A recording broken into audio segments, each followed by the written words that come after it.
poco por el método percibido, pues se trata justamente de cobros y pagos, ¿sí? Con lo cual está formado por el presupuesto de ingresos, ¿sí? Y por el presupuesto de egresos, ¿sí? Son los dos presupuestos que forman el presupuesto de caja. En el presupuesto de ingresos vamos a tener todas las cobranzas. Las cobranzas, como vimos el otro día en las diapositivas, pueden salir del estado de situación patrimonial histórico. Supongamos, yo estoy en el mes de octubre del 2021.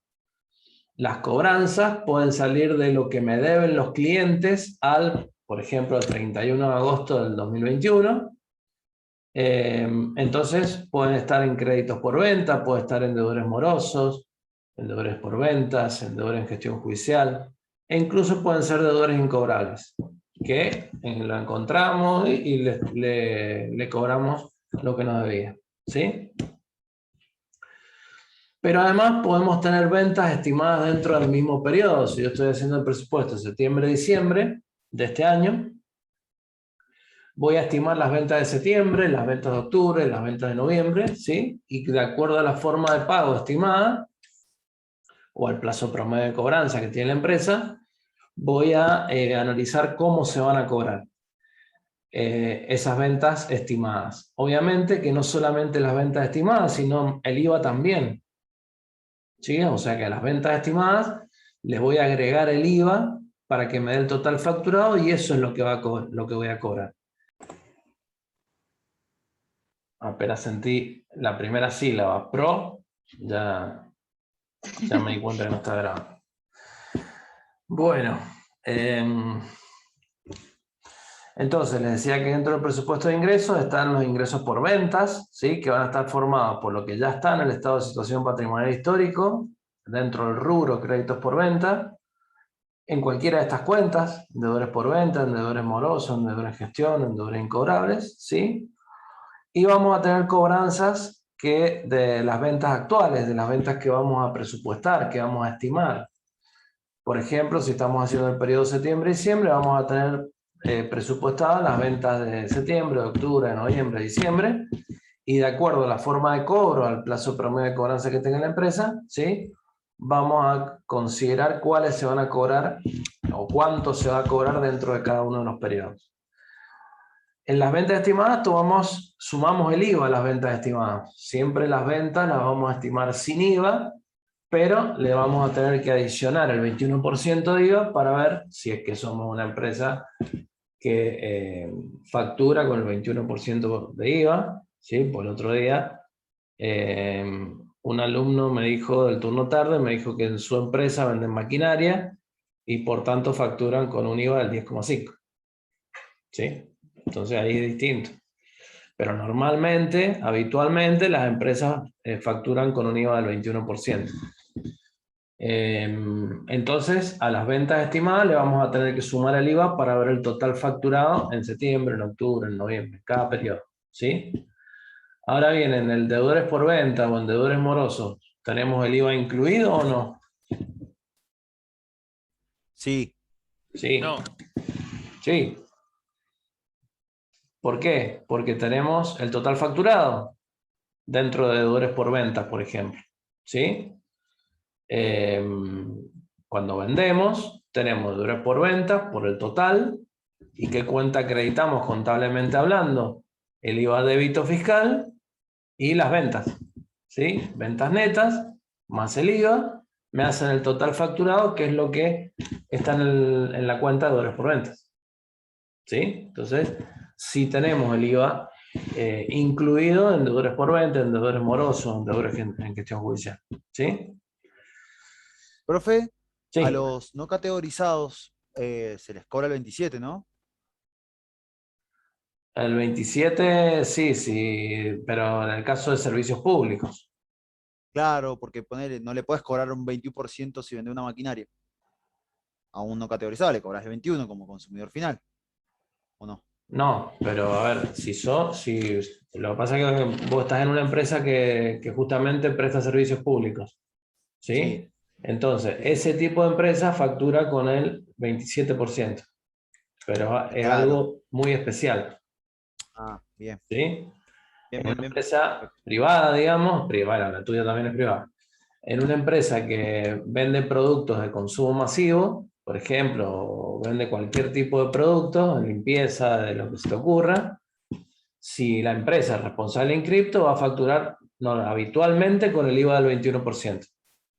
Hay servicios que están exentos de IVA, como el tema de la salud, por ejemplo, entonces no van a facturar con IVA, ¿sí?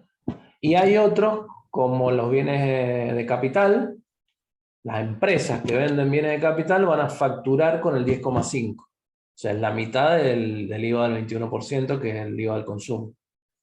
Ah, bien. Sí, sí, sí. Perfecto. Pero en el caso de empresas de servicios públicos, sí le facturan los consumidores con el 27%. Bien. Pero es un caso especial, digamos. Bien. Pero bueno, eso hay que tenerlo en cuenta, obviamente, porque una empresa de servicios públicos va a tener va a cobrar el total facturado y ese total facturado va a incluir el IVA del 27. Entonces, en el caso de ese tipo de empresas, tienen que tomar en cuenta el IVA del 27. Bien. Perfecto. Genial. Lo mismo, hay empresas que facturan con percepción de IVA, pues son grandes contribuyentes.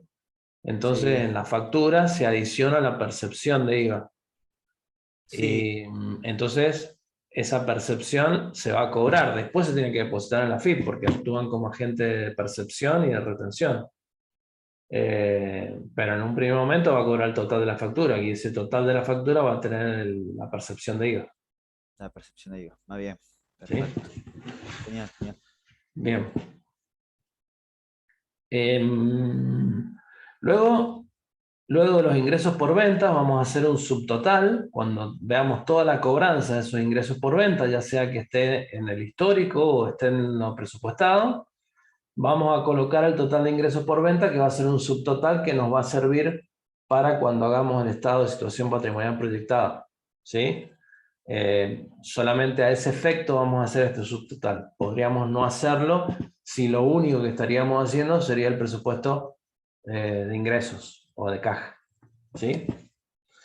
Luego de los ingresos principales, que son por venta, podemos tener en la empresa ingresos secundarios, que pueden derivar de inversiones temporarias, ¿sí? Como por ejemplo un plazo fijo que nos va a dar intereses ganados, rentas ganadas, o inversiones o ganancias de inversiones, como pueden ser rentas ganadas por títulos públicos, eh, comisiones ganadas si vendemos productos de terceros, o inversiones permanentes, ¿sí? En donde podemos participar en otras empresas, entonces las ganancias de esas otras empresas que recibimos, que cobramos, las vamos a ingresar acá.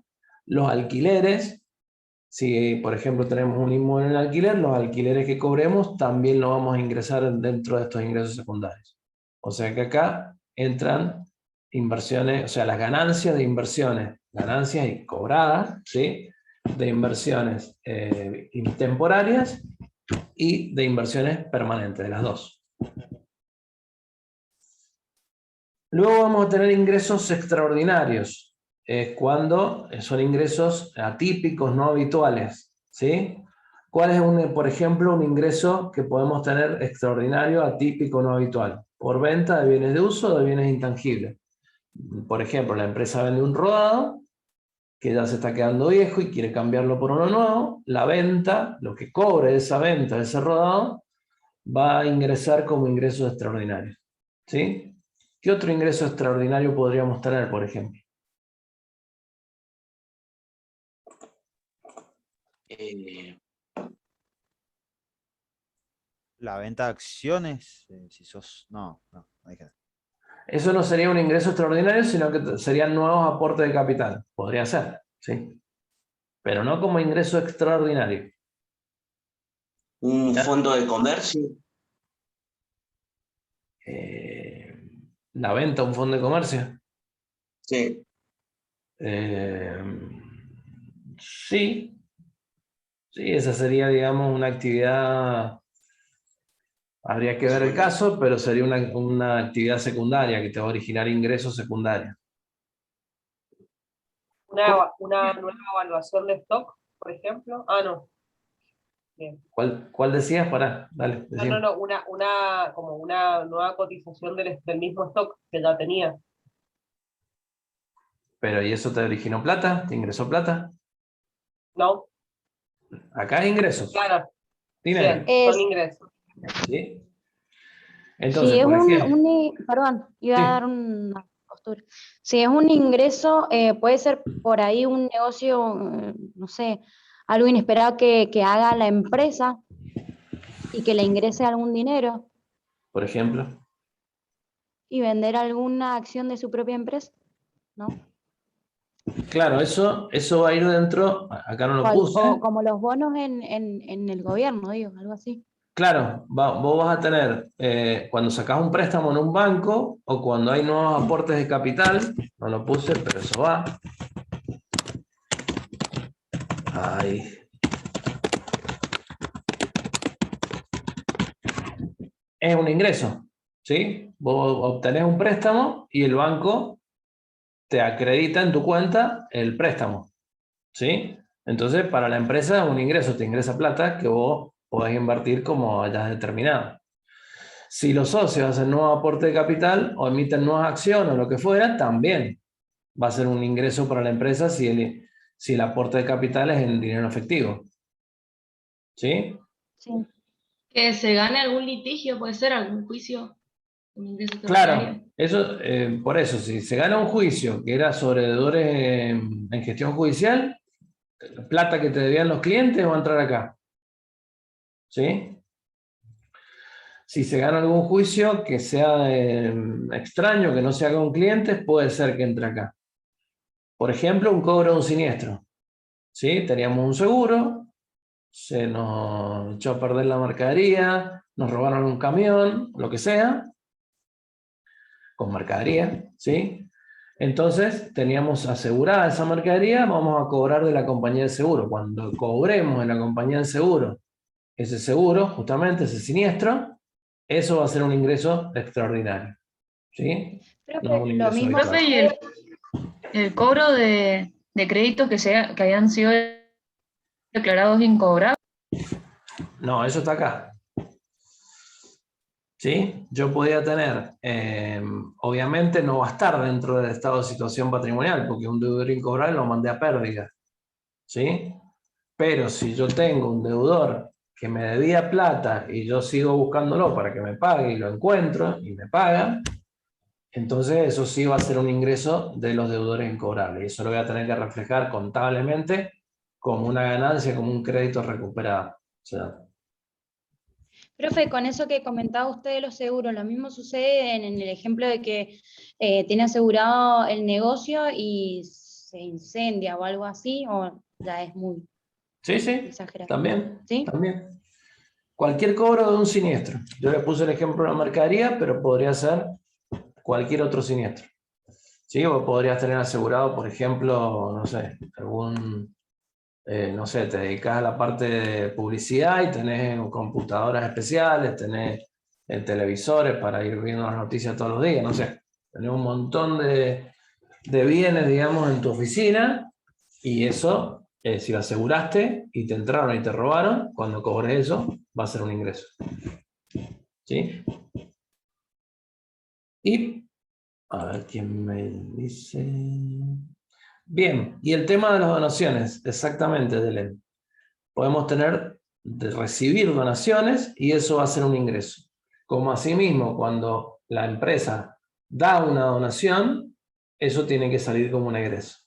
Pero si recibe una donación de un tercero, ¿sí?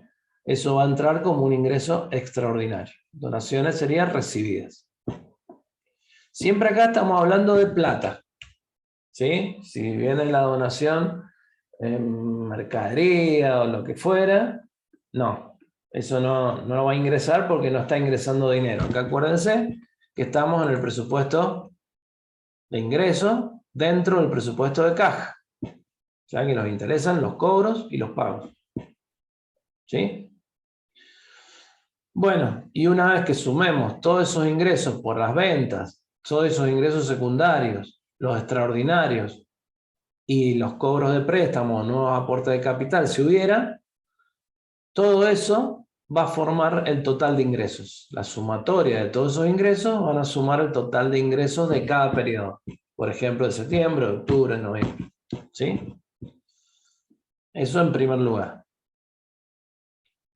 Luego tenemos el presupuesto de egresos. ¿Sí? ¿Cómo lo vamos a ordenar el presupuesto de egresos? Si teníamos al principio ventas, acá vamos a considerar que es una empresa comercial. ¿Por qué? Porque lo de la empresa industrial lo vamos a ver en el segundo parcial. Vamos a ver los costos de producción. ¿Sí? Y vamos a ver el presupuesto de compra de una empresa industrial. ¿Sí? Acá vamos a tener las compras, o sea, el pago a proveedores. Si nosotros vendemos mercadería, como en el caso de los prácticos que vamos a ver, vamos a hacer compra de esas mercaderías. Y al hacer compra de esa mercadería vamos a tener un egreso porque las vamos a tener que pagar a los proveedores. ¿Sí? Como en los clientes, esas compras podían estar en el estado de situación patrimonial, en el pasivo, en cuentas por pagar o deudas comerciales. Y entonces, cuando le pago al proveedor dentro del periodo, septiembre, octubre, noviembre, diciembre, eso va a figurar como un egreso. Pero también puedo tener compra de los meses actuales. Si yo vendo en septiembre, en octubre, en noviembre, tengo que comprar mercadería en septiembre, en octubre y noviembre. Bueno, esas compras también más el IVA, ¿sí? Las voy a tener que pagar. Entonces, voy a tomar compra más IVA y voy a ver de la forma de pago con los proveedores, y en función de esa forma de pago voy a estimar cuáles van a ser los pagos a proveedores de septiembre, octubre, noviembre. ¿Sí? Y voy a ver si tengo algún pago atrasado que está acá, que está en el estado de situación patrimonial. Por ejemplo, le pago a un proveedor que le debo desde marzo y no le había pagado. Bueno, eso va a ingresar como un pago atrasado a proveedores, pero siempre como pago a proveedor. En segundo lugar, voy a tener las remuneraciones y cargas sociales. Acá tengo que tomar en cuenta que las remuneraciones están formadas por los sueldos, más los conceptos remunerativos, más los conceptos no remunerativos. ¿Sí? En todos los convenios colectivos, de acuerdo a la actividad, hay conceptos remunerativos. ¿Qué quiere decir que son conceptos remunerativos? Les corresponde un aporte. Claro, que hay un cálculo de cargas sociales, ¿sí? Que se lo vamos a descontar al empleado y que lo va a tener que pagar la empresa también como una contribución. Por ejemplo, jubilación, todo eso. ¿Sí? Entonces, yo tengo los sueldos, sueldo básico, por ejemplo, de cualquier convenio, y puedo tener presentismo, antigüedad, horas extras, premios, comisiones y otros conceptos. ¿Cuál? Perdón, las vacaciones. Vacaciones, ¿sí? Y otros conceptos, el aguinaldo, ¿sí? Y bueno, y otros conceptos remunerativos que depende del convenio colectivo en cuestión. Cada convenio colectivo es un mundo y en función de eso tenemos que ver cuáles son los conceptos remunerativos, como cuando estamos haciendo un presupuesto, para poder calcular las cargas sociales que le corresponden a esos conceptos remunerativos. Pero después también va a haber conceptos no remunerativos, que es lo común, que era lo habitual antes de la crisis del 2001. Que en conceptos no remunerativos estuvieran los beneficios sociales, ¿sí? Que yo le pago a mis empleados. Por ejemplo, comida, viáticos, guardería, gasto de farmacia. Los famosos tickets canasta, profe, ¿no entraban ahí también? Había tickets canasta, claro. Sí, exactamente. Ticket restaurante también había. ¿Sí? Los gastos de salud, por ejemplo, un empleado, o sea, tienen un convenio X, y yo a un empleado, en vez de pagarle la obra social común y corriente, le pago una prepaga. Bueno, esos gastos también. ¿Sí? Entonces, todo eso va a entrar como concepto no remunerativo. ¿Qué quiere decir? Que no van a pagar cargas sociales. ¿La empresa los tiene que pagar? ¿Es un costo para la empresa? Sí. pero no están sujetos a cargas sociales. Obviamente que a partir de la crisis del 2001, para acá, se fueron sumando en los convenios colectivos, que algunos se fueron transformando de no remunerativos a remunerativos, algunos aumentos que se dan por X motivo, ¿sí? Para no cargar tanto al empleador con el tema de las cargas sociales. Entonces, algunos aumentos se daban como no remunerativos, ¿sí? Entonces, hay que saber que esos aumentos que son no remunerativos no llevan cargas sociales. Entonces, cuando yo lo esté calculando en el presupuesto, voy a tener que considerar cuáles conceptos son remunerativos y cuáles no lo son. ¿Sí? Bien. Y voy a tener que leer el convenio. Si la empresa tiene más de un convenio, voy a tener que leer todos los convenios. El convenio colectivo de trabajo. El convenio colectivo y la paritaria, ¿sí? Para saber cuándo es el aumento, qué tiene, cuáles son los conceptos que reúne ese convenio, etc. ¿Sí? Ah, pero no para el parcial. Usted lo dice en la. Es un buen aporte, No, Gonzalo. no. Con toda la teoría que hay, profe, no. Le puedo hacer una consulta que quizás no está relacionada por ahí con la materia, pero que me parece que tal vez sea interesante. Si no tiene nada que ver, después lo charlamos en otro momento. Siendo un país con una carga social tan alta, porque aproximadamente, no sé si en algún momento lo vamos a ver, en promedio es entre el 50 y el 60% de la remuneración. O sea, por cada $1 de sueldo tengo 50, 60 centavos de aportes y contribuciones. ¿Por qué después la jubilación termina siendo tan baja en relación, si se supone que son solo los remunerativos los que pagan cargas sociales?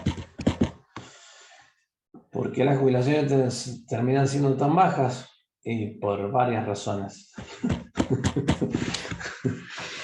No es muy clara la respuesta, profe, pero o sea, no me cierra. O sea, si se supone que tenemos un alto nivel de aportes y contribuciones, eso se tendría que corresponder con la jubilación que después la persona percibe. Pero Bueno. son tantos los conceptos no remunerativos que terminan siendo chaucha y palito. Un docente cuando se jubila es tremendo la cantidad de 20 ítems no lucas, remunerativos que tienen. Claro.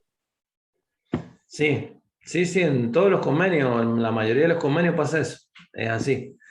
El tema es que, a ver, me puedo remontar a la década del 90, cuando crearon el sistema de FJP y empezaron a financiar el sistema de jubilaciones, ¿sí? Porque ya no, la plata no fue más al Estado, sino que fue a las FJP. Después en el 2009, no me acuerdo qué año fue, lo volvieron a recuperar. Pero las FJP cobraron unas comisiones que, o sea, se las quedaron las empresas que eran FJP.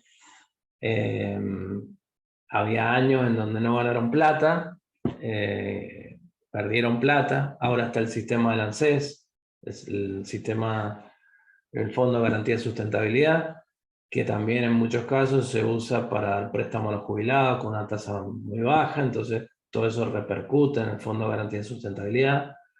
Sumale el tema de la cantidad de gente que trabaja en negro. Entonces toda esa gente que trabaja en negro no aporta al sistema. Sumale el hecho de que cada vez la población envejece más, o sea, vive más años. No envejece más, qué feo. Vive más años, con lo cual al vivir más años vos está bien, aportás 30, pero a lo mejor te jubilaste a los 65 y vivís hasta los 85. Viví 20 años más y la contribución no era para tanto. Sí, la esperanza de vida antes no es la misma que ahora. Claro.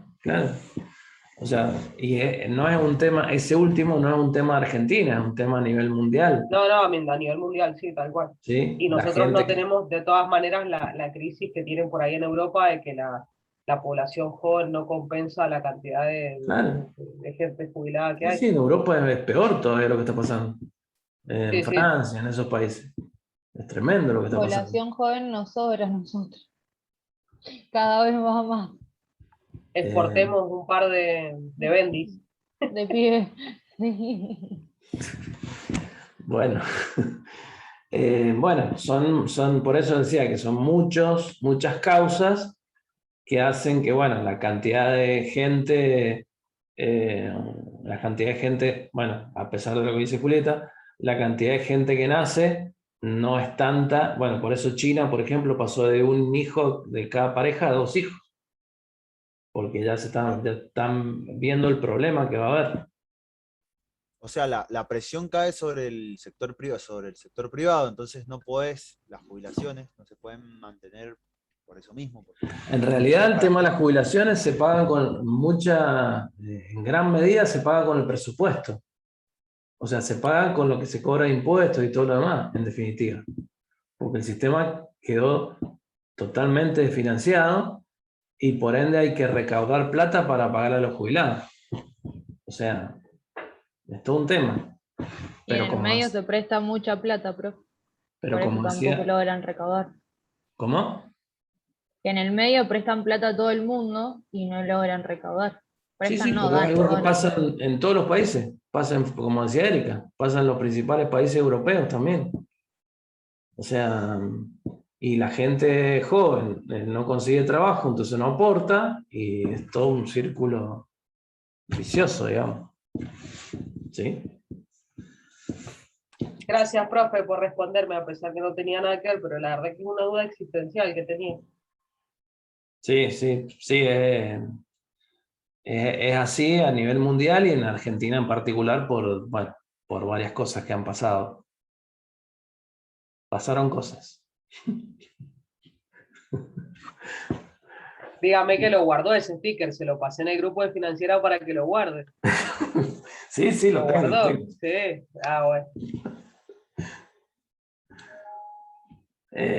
Bueno, entonces tenemos el pago de remuneraciones y cargas sociales. Entonces tenemos que ver, de acuerdo al pago, el sueldo se puede pagar el último día hábil, entonces el sueldo de septiembre se va a pagar en septiembre, pero por ejemplo las cargas sociales se van a pagar más vencido, ¿sí?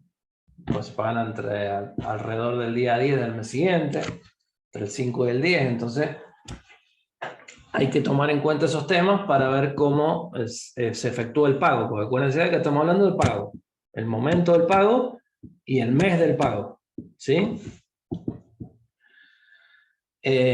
Igual que si la empresa compra comida, puede ser que compre una empresa, o sea, suponete que le dé comida a 50 empleados. Puede ser que esa comida se lo pague a la empresa que le presta ese servicio a 30 días, o puede ser que se la pague al contado. Entonces, dependiendo de eso es cuando va a entrar el pago en la empresa, en el presupuesto de la empresa. Bien. En tercer lugar vamos a encontrar los pagos de gastos. Los pagos de gastos tienen que ver con todos los gastos comerciales y administrativos, es decir, por todos los sectores de la empresa. Si esto es una empresa comercial, como dijimos al principio, va a incluir los gastos del área comercial, administrativa, contable, financiera, de recursos humanos, compra, ¿sí? De todas las áreas de la empresa.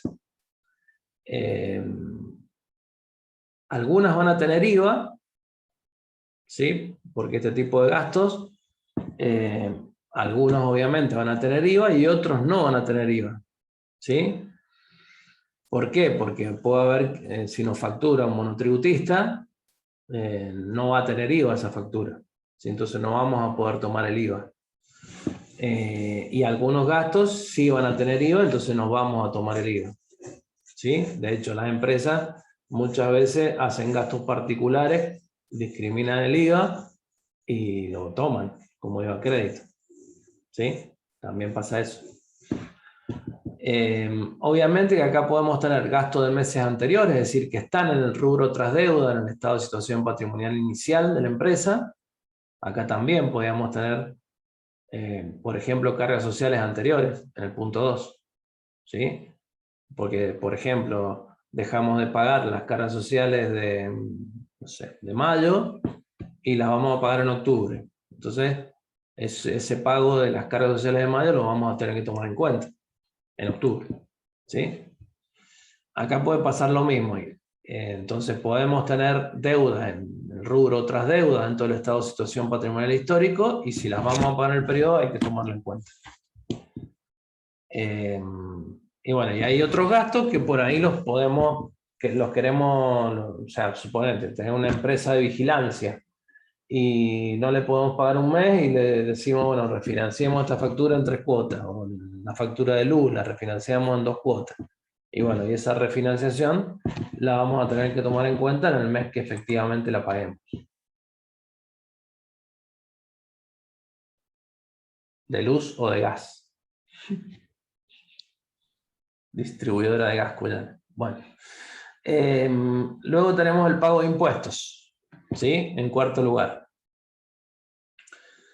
¿Qué impuestos vamos a tomar en cuenta? Impuesto a las ganancias, el IVA, impuestos internos, si fuéramos, por ejemplo, una estación de servicio,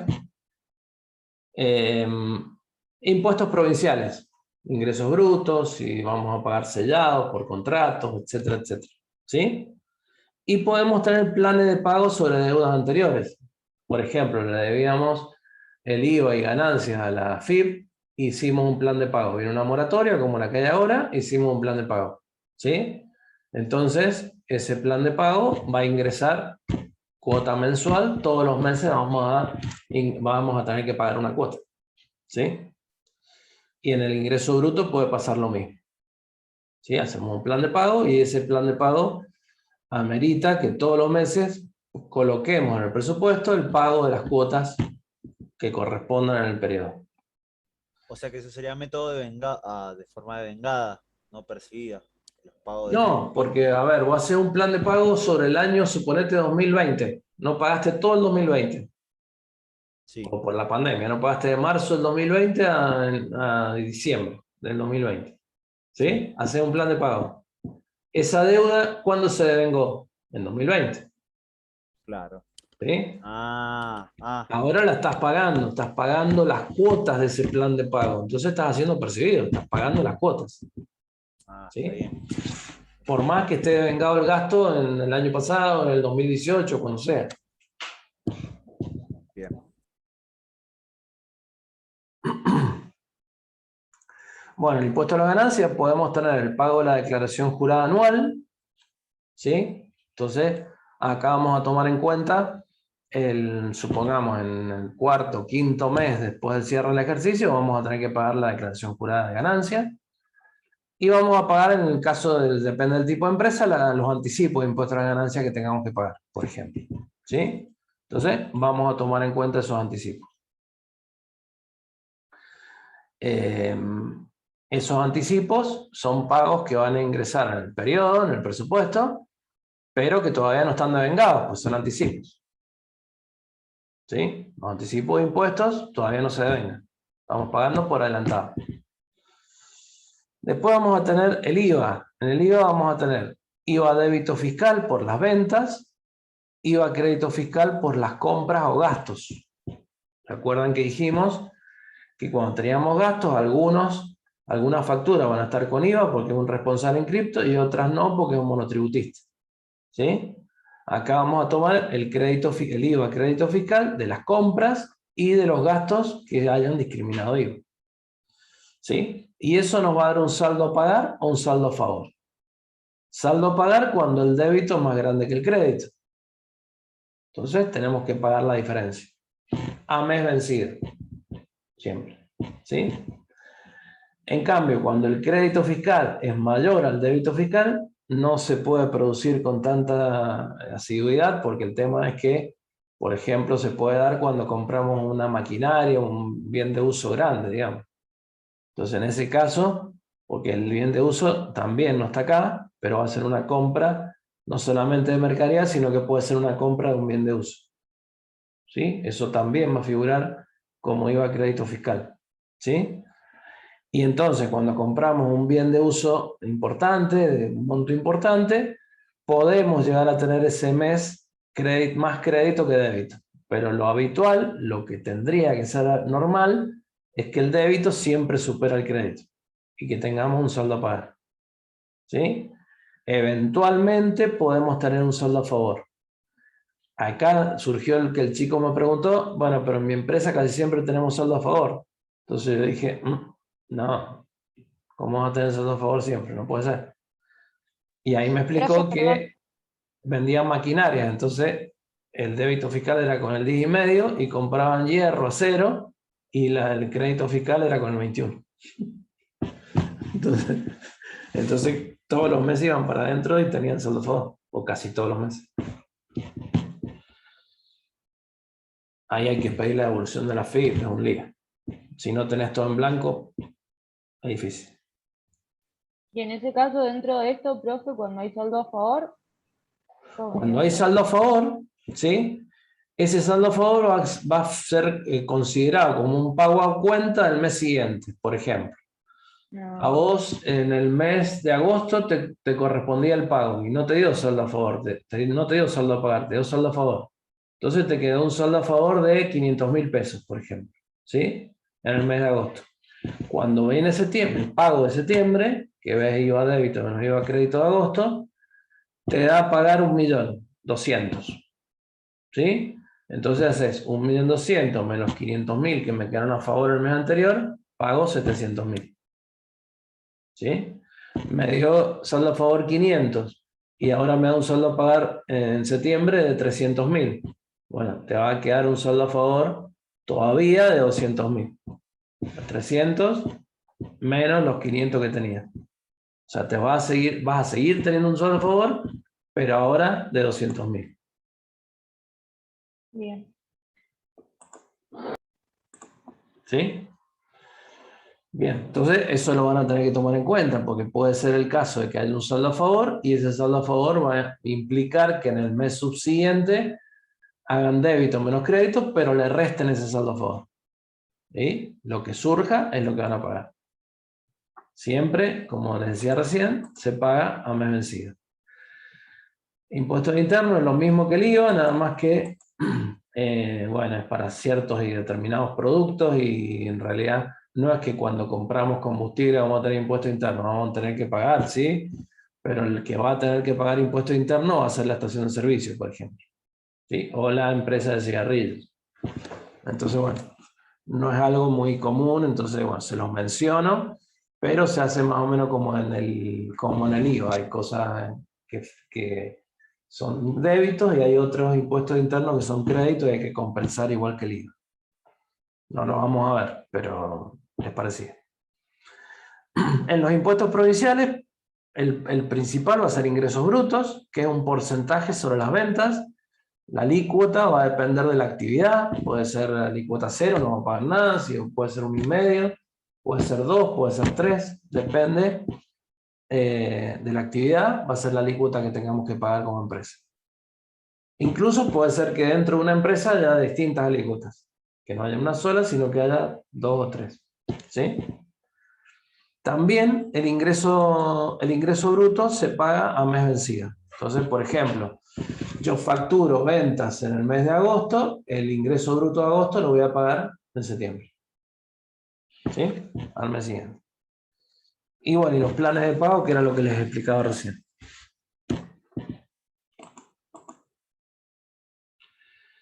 Después vamos a tener, bueno, o sea, queda 1:40, por eso les aviso, entremos 10 minutos y terminamos con esto. Y ya nos despedimos. Hasta el martes. El martes empieza la práctica, ¿no? Sí, el martes empieza la práctica. Por eso quiero terminar con este esquema para que el martes empecemos directamente con la práctica. Bueno, tenemos compra de bienes de uso, de activos intangibles. Acá también esa compra puede tener IVA o no. Si tiene IVA va a ser el 10,5, ¿sí? Y de acuerdo a cómo se pague va a ser lo que va a figurar como un pago en el presupuesto de egresos, ¿sí? Si lo pagamos al contado va a ingresar todo el mes que lo compramos, si no va a ingresar en meses sucesivos de acuerdo a cómo lo hayamos previsto pagar, ¿sí? La amortización y las depreciaciones no son egresos de fondos, es un tema contable como vimos el semestre pasado, ¿sí? Por lo cual no va a entrar en el presupuesto de caja, pero sí va a entrar en el presupuesto económico. Entonces, en las referencias les va a figurar amortización o depreciaciones y sepan que en el presupuesto de caja obviamente no es un pago, no lo van a tener que considerar, pero sí lo van a tener que considerar en el presupuesto económico. ¿Sí? Bueno, vamos a... Queda menos un minuto, no me quiero quedar hablando solo. Así que volvamos a entrar.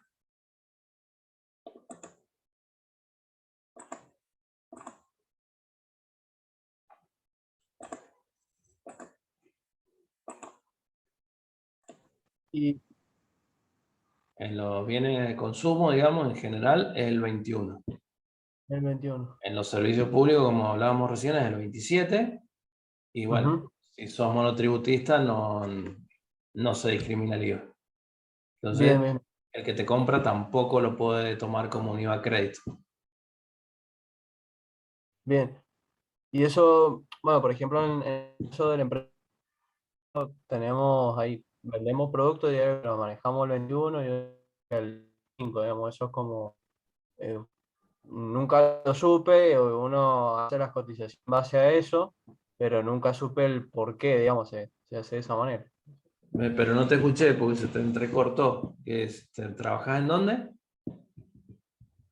No, digo, en donde trabajo, a veces cuando hacemos las cotizaciones, Sí. hay algunos productos que tenemos que va con el 21 y hay otros que se manejan con el 10,5. Ah, Pero nunca supe el por qué, digamos, pues me lo dijeron así y uno lo hace así, digamos, no es que por ¿qué ejemplo, venden bienes de capital? sí, hay justo un bien de capital que se vende al 10,5, que es de elaboración propia, digamos. Ajá. Pero Sí, es por eso. Porque si es un bien, bien de capital se factura con el 10,5 de IVA, y si es un bien de consumo se factura con el 21. bien, perfecto. Gracias. De nada.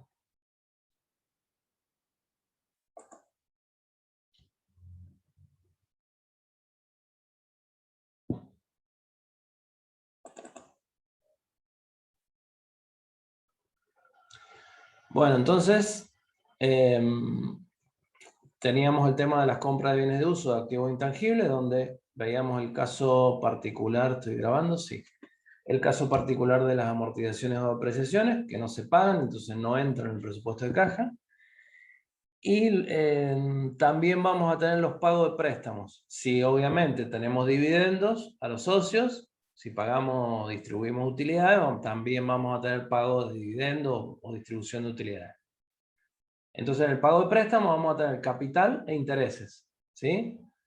La particularidad es que los intereses, este es el concepto clave, siempre se facturan sobre el saldo de capital de cada periodo.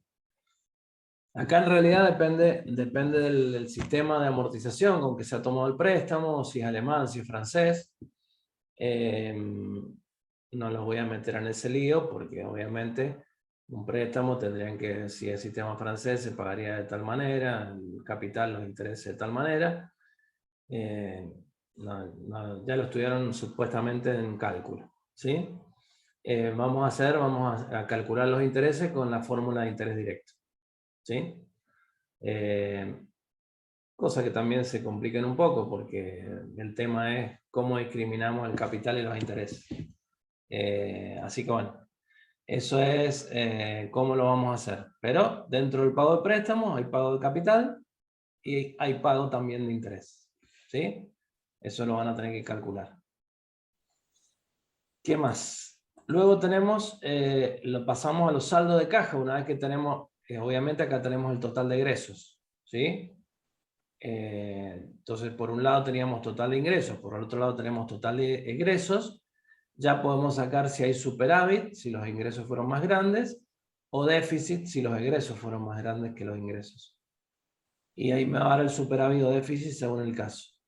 Entonces voy a partir del saldo de caja inicial que tenía al final del mes anterior, voy a sumar el superávit, voy a restar el déficit y voy a llegar al saldo final de caja. Obviamente, cuando supongamos que tengo un saldo de caja de 50.000 y me dio un déficit de 70.000, voy a tener 20.000 pesos menos en la caja. Entonces voy a tener que pedir un préstamo, girar un descubierto, o sea, lo voy a tener que cubrir de alguna manera, ¿sí? Entonces voy a considerar el giro en descubierto para cubrir esos déficits, o si me sobró mucha plata, las inversiones o el pago de préstamo, si se me generó mucho superávit. ¿Sí? Eso es lo que podemos hacer si nos falta plata o si nos sobra plata. Esto es como las decisiones de financiamiento o de capital de trabajo de la unidad 1, que habíamos visto al principio, que Sí. si de repente nos encontrábamos con un excedente de fondos, la inversión, que si nos encontrábamos con un excedente de fondos, ¿qué hacíamos? Claro. O si nos encontramos con un déficit de fondos, ¿qué hacíamos? Es la otra cara de la moneda. ¿Sí? Profe, Sí. esto de tanto ingresos y egresos también se puede relacionar con la parte del método del déficit de capital de trabajo o algo así, o Es que ese método del déficit del flujo efectivo, del flujo de fondos, sí, del flujo efectivo acumulado, solamente tomaba en cuenta la parte operativa. Entonces, cobranza por ventas, no los secundarios, ni los extraordinarios, ni el cobro de préstamo. Ujú. Egresos que tenían que ver con esas ventas, compras, sueldos, gastos, pero no tomábamos en cuenta la compra de bienes de uso, ni el pago de capital de préstamo, ni el pago de intereses de préstamo, ¿sí? Entonces Claro, va a esto ser distinto, esto va a ser mucho más amplio que esa forma, ¿sí? Pero tiene algo que ver, sí. Profe, Bien. ¿me muestra un segundo lo que estaba el pago, o sea, el guarda anterior? Que no alcancé a terminar de copiar.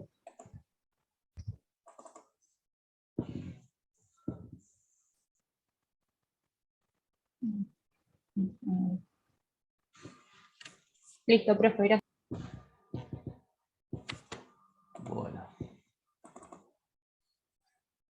Bueno, acá hay un pequeño modelo que no vale la pena que lo hagamos, o sea, cómo se van registrando las cobranzas en el mes de septiembre, por ejemplo, cómo va ingresando las ventas, todos los ingresos secundarios, extraordinarios o cobro de préstamo que tenemos, y me va al total de ingresos, que por ejemplo va a ser total de ingresos por venta, más ingresos secundarios, más ingresos extraordinarios, más cobro de préstamo. Y después vamos a tener todos los pagos, ¿sí? Acá, por ejemplo, le discriminé el pago de IVA para ver qué hacíamos en un saldo a favor. Tenemos IVA débito menos IVA crédito en septiembre. Tenemos más crédito que débito, entonces nos da un saldo a favor de 40.000. Si al otro mes tengo 50.000 de saldo a pagar, porque tengo más débito que crédito, 50.000 pesos de diferencia, le descuento los 40.000 y lo que pago de IVA en el mes de octubre es solamente 10.000. ¿Sí? Si acá en vez de sobrarme de tener de 280.000 tuviera 300, me quedan 30.000 de saldo a pagar, pero como tenía 40.000 en el mes anterior, me queda no a pagar acá, sino que me va a quedar menos 10.000, es decir, un saldo a favor de 10.000 en este caso. ¿Sí? Depende cuánto tenga en el débito y en el crédito del mes que corresponde. ¿Sí? Bien. Pero bueno, ya la vamos a ver bien. Este era un esquema, me interesa que veamos la última parte, pero ya lo vamos a analizar en cada uno de los presupuestos que vamos a hacer. Después Vamos a tenemos, ver. esto también es importante que lo vean, ¿sí? El concepto que yo les había dicho era que siempre los intereses se van a calcular sobre el saldo de capital, ¿sí? De cada periodo. Entonces, no es lo mismo que el pago de capital lo haga el 1 de octubre que lo haga el 30 de octubre, ¿sí? Por ejemplo, 40.000 pesos. ¿Por qué? Porque si el pago de capital lo hago el 1 de octubre, los intereses de octubre los voy a calcular sobre 500.000 menos el pago que hice el 1 de octubre. Entonces, me va a quedar un saldo de capital de 460.000. Los intereses de octubre los voy a tener que calcular sobre el saldo de 460.000. Debo menos. ¿Sí? En cambio, si los 40.000 los pago en lugar del 1 de octubre, los pago a fin de mes, del 30 de octubre, el interés de todo octubre lo voy a tener que calcular sobre el total, porque todavía el capital no lo pago hasta el último día del mes. Entonces, los intereses los voy a calcular sobre 500.000, sobre el préstamo inicial. ¿Sí? Entonces, la fecha de pago del capital me incide en el cálculo de los intereses, no va a ser lo mismo. Y lo mismo podría pasar si es el 15. ¿Qué haríamos si es el 15? A ver. El pago de capital es el 15. ¿Cómo calculo los intereses?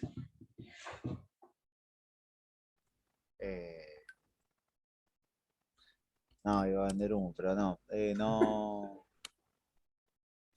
Si lo está calculando el primer pago el 1 del 10 y está en 460 y no. Sobre el total, ¿no? Sobre el Sobre total, el total de los 500. claro. Igual que ahí. Sobre el total. Sobre el saldo. Si lo paga el primero Sobre, y el pago de capital es el 15, es sobre los 500.000. Claro. ¿O no? Claro, sobre o los sobre 500, ¿no? 250.000. Ajá. Esperen que se me armó lío. Chan, chan. No sé La qué Cande toqué. sacó administración 1, así que seguro nos gana. No sé qué pasa. A ver, si el pago del capital es el 15, ¿cuánto debo del 1 al 15 de préstamo? 250.000. Yo lo que voy a pagar es 40.000, ¿sí? De capital. El capital total es 500. Voy a pagar 40, ¿sí? Si el pago el 1 de octubre, voy a restar los 40 y voy a calcular los intereses de octubre sobre el neto. Si el pago es el 31 de octubre o el 30 de octubre, no voy a pagar 40.000 hasta el fin de mes, entonces los intereses los voy a tener que calcular sobre 500.000, ¿sí? En cambio, estoy pagando 40.000 nada más. Entonces, Sí. ¿sobre qué importe voy a tener que calcular los intereses de octubre? ¿Cómo voy a poder calcular los intereses de octubre? Hay que sacar los 460 también, claro, está bien. Sobre Claro, los voy a tener que 460. calcular los primeros 15 días, todavía debo 500. Entonces lo voy a tener que calcular en base a 500. Los últimos 15 días ya pagué 40.000. Entonces debo 460. Entonces lo voy a calcular sobre 460. 15 días en función de los 500, 15 días en función de los 460. ¿Sí? O sea que estábamos hablando todos huevadas, profe. Claro. Lo intentamos. Está bien, está bien. Eso era importante.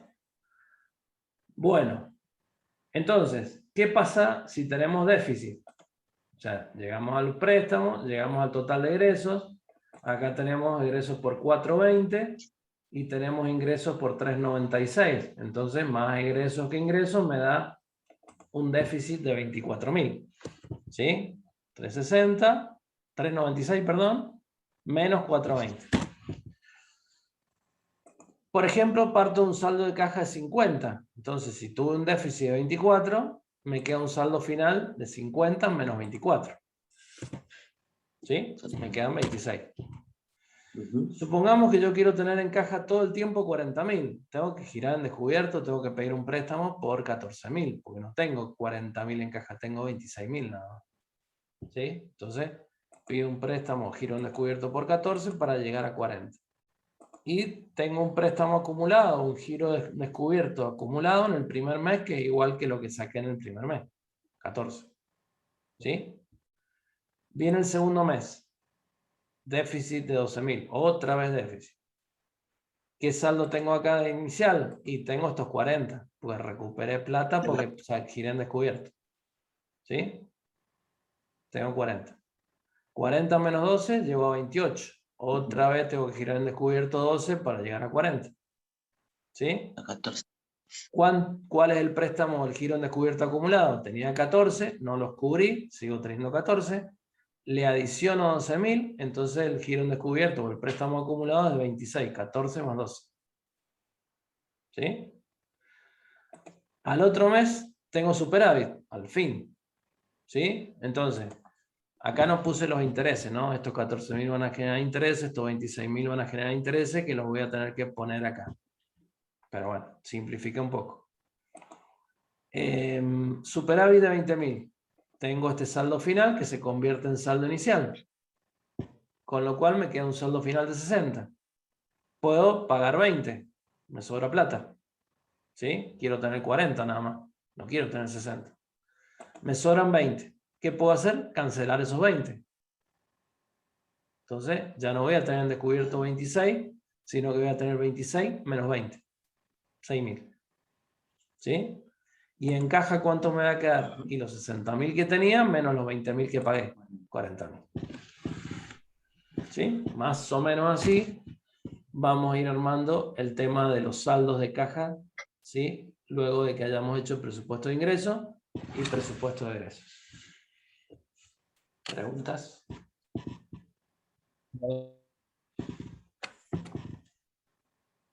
¿No? Sí. Financiera en realidad lo que tomó en el último caso, porque básicamente quiso cubrir, no quedarse con 60 y quiso reducir sus préstamos acumulados. Pero eso Claro, claro. podés Y es acumular lógico, también. si vos querés tener 40 y cuando tenés menos girás en descubierto, el mes que tenés más cancelás ese descubierto. ¿Sí? Si podés totalmente, si no Puede podés, caer de... parcial. Sí. Bien, bien. No, que si era un objetivo, por ejemplo, tener 40 de saldo final en caja, eso puede ser por un objetivo que te dispongan de gerencia o un objetivo Sí. del área de la empresa o Sí, eso es lo podés determinar vos. es uno de los objetivos que puede tener el área financiera. Es decir, bueno, de acuerdo a mi operatoria actual de compras, ventas y gastos, necesito tener todo el tiempo 40.000. Determino. Hay una parte que no la vimos en Financiera 1, que está en la unidad 3, que se llama determinación del efectivo óptimo a mantener. ¿Sí? Y ahí hay formas de determinar ese efectivo óptimo a mantener. Hay causas y hay formas. ¿Sí? En los apuntes están explicadas las causas, no están explicadas las formas. ¿Sí? Hay distintas formas para lograrlo. Entonces, ahí vos podés decir, bueno, en base a eso, yo quiero tener 40.000 por tal y por tal motivo. ¿Sí? Entonces, bueno, tenés ese saldo. Si te falta, pedís, si te sobra, pagás lo que te sobra. Siempre y cuando puedas pagar y siempre teniendo en cuenta lo que te dice el práctico. ¿Sí? ¿Por qué? Porque si acá me hubieran sobrado 40.000, 35.000, ponele. Si te hubieran sobrado 35.000, ¿qué haces? Y solamente puedes pagar 26.000.